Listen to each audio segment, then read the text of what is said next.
Mangkunegara I. Pangeran Sambernyawa, sang pejuang tanpa takut.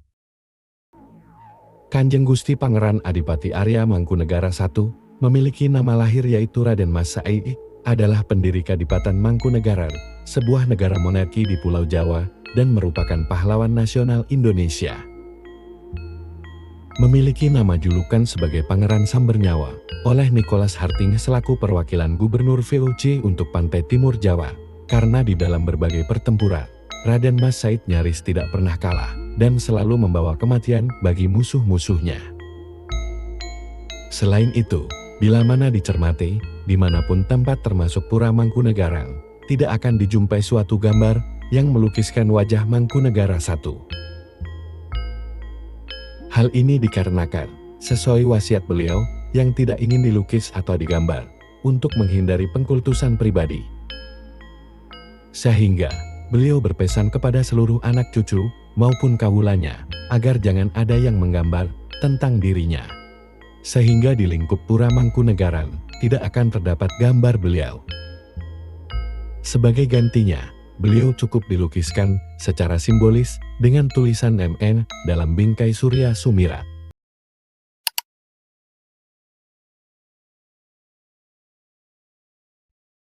Raden Mas Said lahir di Kartosuro dengan ayah KPA Mangkunegara yang merupakan putra tertua Susuhunan Amangkurat IV, Raja Mataram ke-8.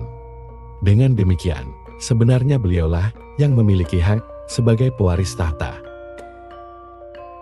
Namun, KPA Mangkunegara secara politik terang-terangan menyatakan sikap anti-VOC dan sikap ini dianut pula oleh adik lain ibu yang bernama Raden Mas Sujono atau Pangeran Mangkubumi. Sikap politik ini juga yang membuat KPA Mangkunegara diasingkan oleh VOC Ceylon, Sri Lanka. Sejak saat itu, Raden Mas Said diasuh oleh neneknya yang bernama Bandoro Raden Ayu Kusumanasa dan diharapkan kelak akan membuat perubahan besar bagi Keraton Kartosuro.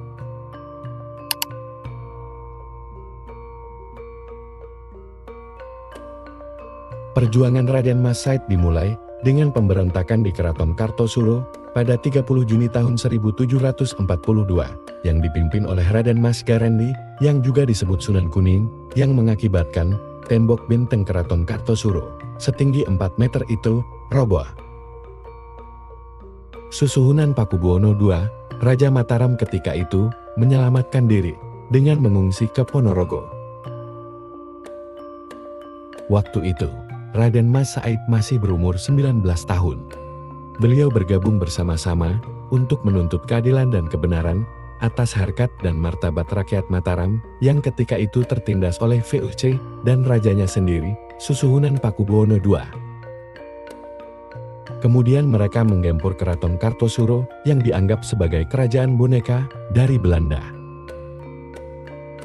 Sejak pasukan Raden Mas Said dan Sunan Kuning mengepung Keraton Kartosuro pada awal tahun 1741, para bangsawan pun mulai meninggalkan Keraton Kartosuro untuk mencari selamat.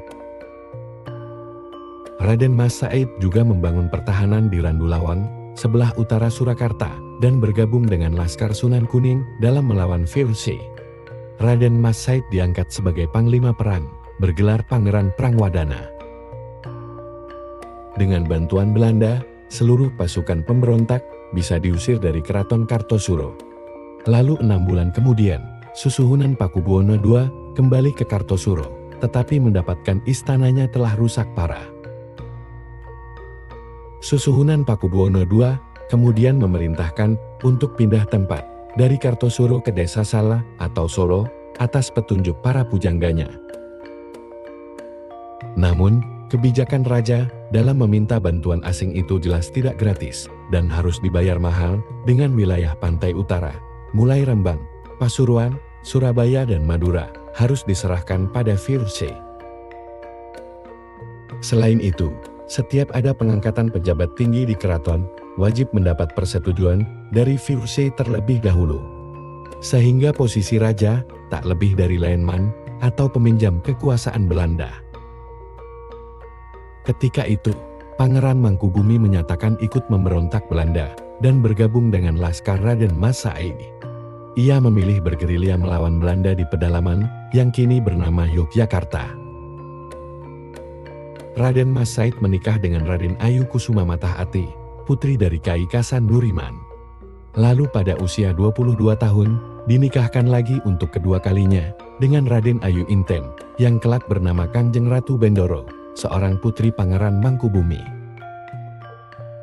Dan setelah putus hubungan dengan Laskar Raden Mas Garendi, kemudian Raden Mas Said, yang kini memakai nama Pangeran Mangkunegara, bermarkas di Panembahan, dan menyatakan diri sebagai pemimpin dengan memakai gelar Sultan Adiprakoso, Senopati Ngayudolalono Jarumiseso, Rawiru Adiningrat. Nama Mangkunegara diambil dari nama ayahnya, KPA Mangkunegara Kartasura, yang ditangkap karena sudut pandang politiknya dinilai melawan Susuhunan Pakubuwono II yang dilindungi VOC, sekaligus akibat fitnah keji dari Raden Adipati Danurejo selaku pepatih dalam Keraton Kartosuro waktu itu. Hingga akhirnya diasingkan ke Ceylon, Sri Lanka, ketika Raden Mas Said masih berusia 2 tahun. Sehingga tidak heran bila Raden Mas Said berjuang mati-matian melawan Belanda, bahkan termasuk Mataram, secara bergerilya dan berpindah-pindah tempat.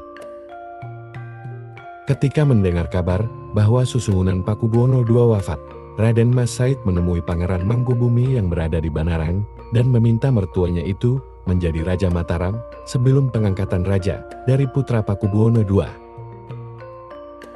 Penobatan ini terjadi pada tahun 1675 Jawa atau tahun 1749 Masehi.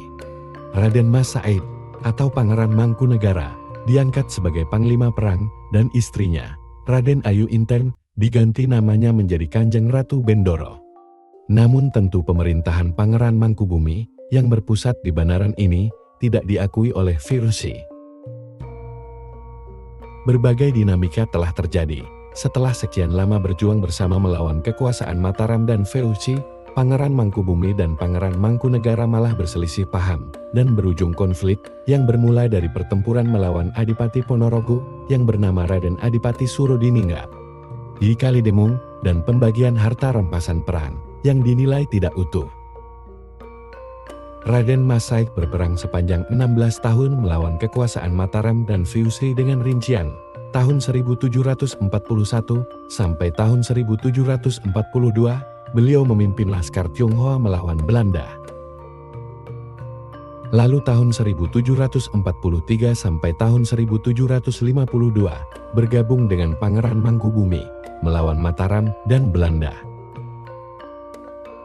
Sisanya hingga tahun 1757, beliau berjuang sendiri melawan VOC dan Mataram yang sudah dipecah menjadi 2 bagian dalam Perjanjian Giyanti pada 13 Februari tahun 1755 menjadi Kasunanan Surakarta dan Kesultanan Yogyakarta sebagai hasil rekayasa Belanda. Perjanjian ini juga sangat ditentang oleh Raden Mas Said karena bersifat memecah belah rakyat Mataram dan menyayangkan paman, sekaligus mertuanya yang dianggapnya berkhianati karena dirajakan oleh VOC. Dan dalam kurun waktu 16 tahun, pasukan Mangkunegara melakukan kurang lebihnya 250 kali pertempuran. Tidak heran, karena dalam membina kesatuan tentaranya, Raden Mas Said memiliki motto Tiji, Tibe, yang merupakan kependekan dari Mati Siji, Mati Kabeh, Mukti Siji, Mukti Kabeh, yang artinya, gugur satu, gugur semua, hidup satu, hidup semua. Dengan motto ini, tentu rasa kebersamaan maupun kesolidan pasukannya selalu terjaga dan berhasil membina pasukan yang militan. Dari sinilah, ia dijuluki Pangeran Sambernyawa karena dianggap oleh musuh-musuhnya sebagai penyebar maut. Kehebatan Raden Mas Said dalam strategi perang bukan hanya dipuji pengikutnya, melainkan juga disegani lawannya. Bahkan Gubernur Pesisir Jawa bagian timur yang bernama Baron van Hohendorf memuji kehebatan Pangeran Mangkunegara. Pangeran yang satu ini sudah sejak mudanya terbiasa dengan perang dan menghadapi kesulitan, sehingga tidak mau bergabung dengan Belanda dan keterampilan perangnya diperoleh selama pengembaraan di daerah pedalaman. 3 pertempuran dahsyat terjadi pada periode tahun 1752 sampai tahun 1757. Yang pertama, ketika pasukan Raden Mas Said bertempur melawan pasukan Sultan Hamengkubuwono I di desa Kasatria yang berada di barat daya kota Ponorogo. Perang itu terjadi pada hari Jumat Kliwon, tanggal 16 Syawal tahun 1678 tahun Jawa atau tahun 1752 Masehi.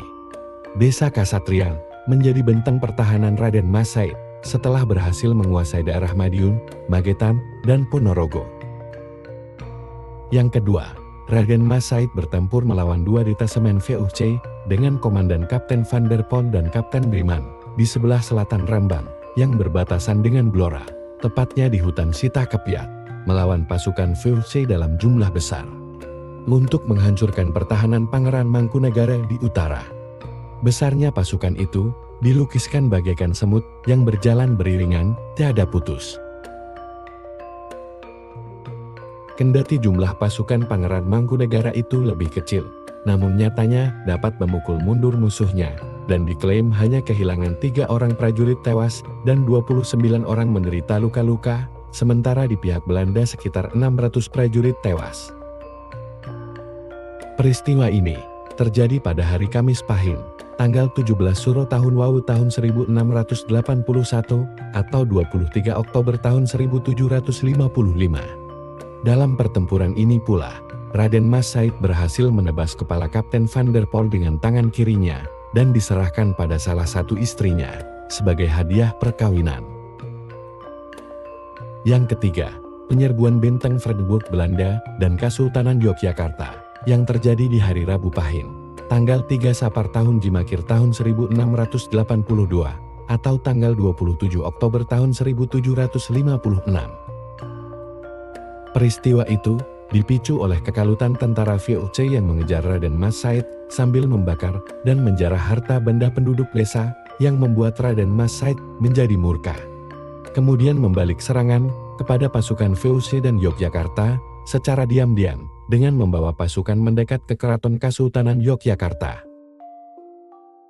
Benteng Vredenburg sebagai benteng VOC letaknya hanya beberapa puluh meter dari keraton, langsung diserang. 5 tentara VOC tewas, dan ratusan lainnya melarikan diri ke Keraton Kesultanan Yogyakarta. Karena dinilai melindungi VOC, maka selanjutnya pasukan Raden Mas Said pun menyerang Keraton Kesultanan Yogyakarta hingga berlangsung sehari penuh.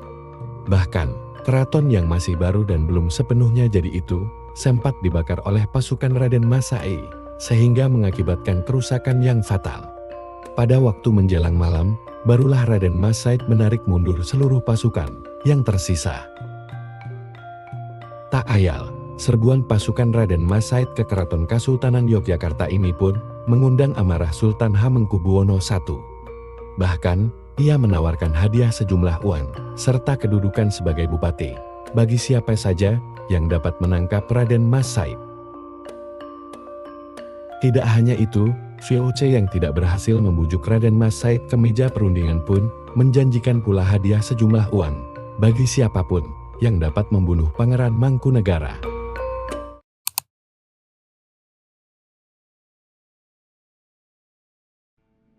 Tak seorang pun yang berhasil menjamah Raden Mas Said. Melihat kenyataan tersebut, Nicholas Hartingi mendesak Susuhunan Pakubuwono III agar membujuk Raden Mas Said ke meja perundingan. Kemudian, Susuhunan Pakubuwono III mengirim utusan untuk menemui Raden Mas Said di markasnya. Singkat cerita, beliau menyatakan bersedia berunding dengan Susuhunan Pakubuwono III dengan syarat tanpa melibatkan VOC. Singkatnya, Raden Mas Said pun berkenan menemui Susuhunan Pakubuwono III dengan dikawal 120 prajuritnya. Pertemuan pun berlangsung di Desa Jemblung, Wonogiri. Sunan Surakarta itu memberikan dana bantuan logistik sebesar 500 rial untuk prajurit Pangeran Mangkunegara. Beliau juga memohon kepada Raden Mas Said untuk berkenan membimbingnya di keraton sebagai kamas dalem atau saudara tua.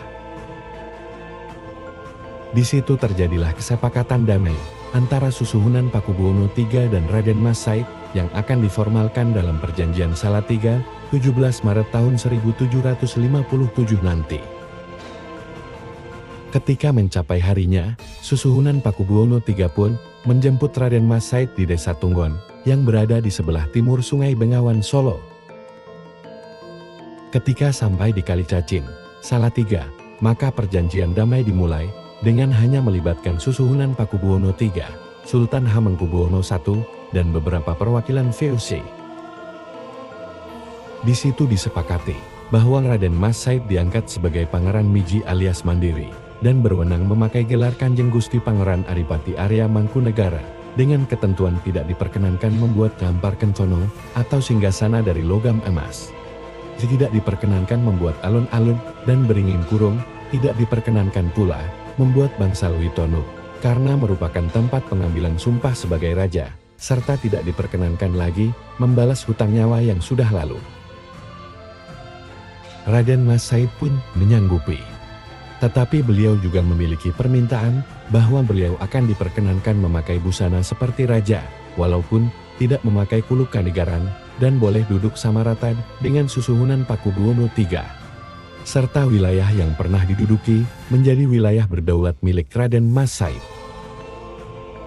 Setelah semua mufakat dan sepakat, maka pertemuan tersebut pun diakhiri dengan penandatanganan Perjanjian Salatiga yang memulai perjalanan Pura Mangkunegaran. Lalu, untuk menetapkan wilayah kekuasaan Mangkunegaran dalam perjanjian tersebut, disebutkan bahwa wilayah Keduan, Matesi, Honggobayan, Sembuyan, Kedu Gunung Kidul, sebagian kecil Ngawen, dan Pajang sebelah utara menjadi milik Raden Mas Said atau Mangkunegara I. Sesuai kesepakatan pula bahwa Raden Mas Said berkenan menempati Kepatihan. Dan inilah yang mengakibatkan Kepatihan Surakarta harus bergeser ke timur di wilayah Kepraben sekarang. Lalu sembari menunggu Kepatihan ditata ulang, Raden Mas Said bertempat tinggal di tempat Pati Sindurejo yang bernama Dalem Mangkuyudan.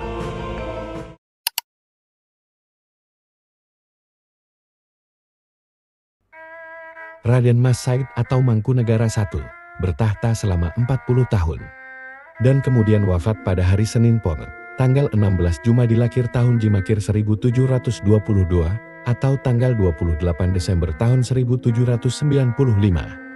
Makam Pangeran Sambernyawa terletak di puncak Bukit Mangadek, Kabupaten Karanganyar, Jawa Tengah. Pada tahun 1983, pemerintah Republik Indonesia mengangkat Mangkunegara I sebagai pahlawan nasional atas jasa-jasa kepahlawanannya dengan mendapat penghargaan Bintang Mahaputra.